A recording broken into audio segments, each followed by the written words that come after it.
By the time the sheriff finished taping the eviction notice to the HOA clubhouse door, the board meeting had fully transformed into chaos in pastel tracksuits.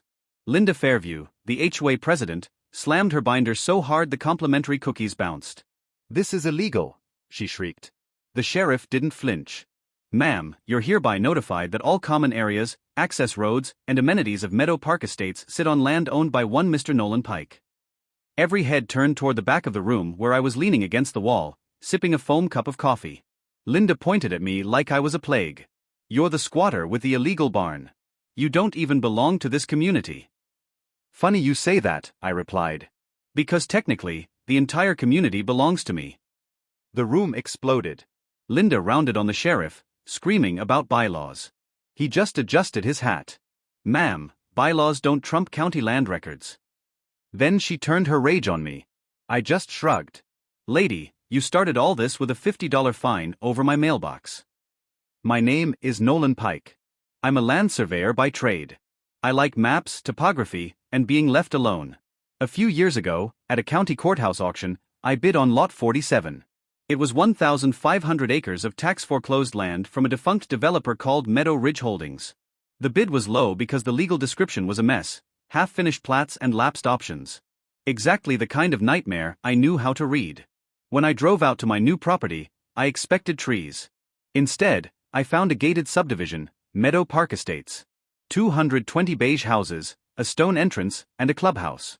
Here was the kicker. The county records showed that the developer had gone bankrupt before ever finishing the purchase of the underlying land.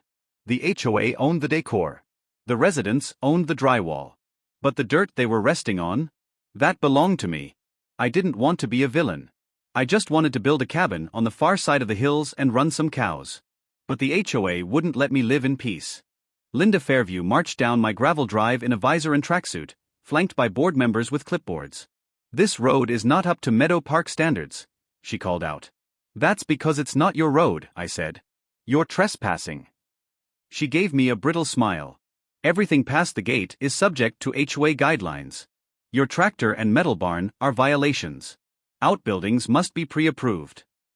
"I don't live in your community," I said slowly. "And that gate is on my land." She laughed. She didn't understand, and she didn't care. By the end of the week, I had fines for my unapproved mailbox and my 3 cows. They even sent a drone to hover over my barn. Then came the letter from their lawyer threatening to block my access to the only paved road. They were trying to lock me out of my own 1,500 acres. That's when I called Rachel Hahn, a property lawyer who smiles like a wolf with a law degree. Rachel skimmed the deeds and let out a low whistle. "Oh, they are in trouble." They recorded their covenants on top of land they never had a clear title to. The roads, the gate, the clubhouse. "It's all yours, Nolan." We sent a polite letter asking to formalize easements.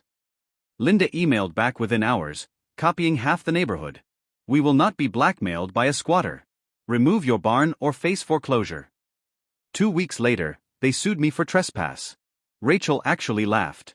"They're going to regret paying that filing fee." At the preliminary hearing, Rachel projected a huge map of the parcel lines. "Your Honor," she said, "this HOA built its kingdom on paperwork someone else never finished filing. They are, in essence, guests on my client's land." The judge looked at the HOA attorney. "Do you dispute Mr. Pike's deed to the land under the clubhouse?" The attorney shuffled his papers. "No, Your Honor, but we've used it for years." "So," the judge said, "you're admitting you've been trespassing for years." The ground shifted. Word spread that the barn guy owned the dirt under their houses. Banks started calling. Title insurance companies started panicking. When the HOA's insurance companies saw our counterclaim for millions in damages, they denied coverage. This meant the settlement would come directly from the HOA's reserves and the personal assets of the board. In mediation, Linda was still defiant. "This is extortion." I leaned back. "Lady, you tried to lien my land because my barn was the wrong color."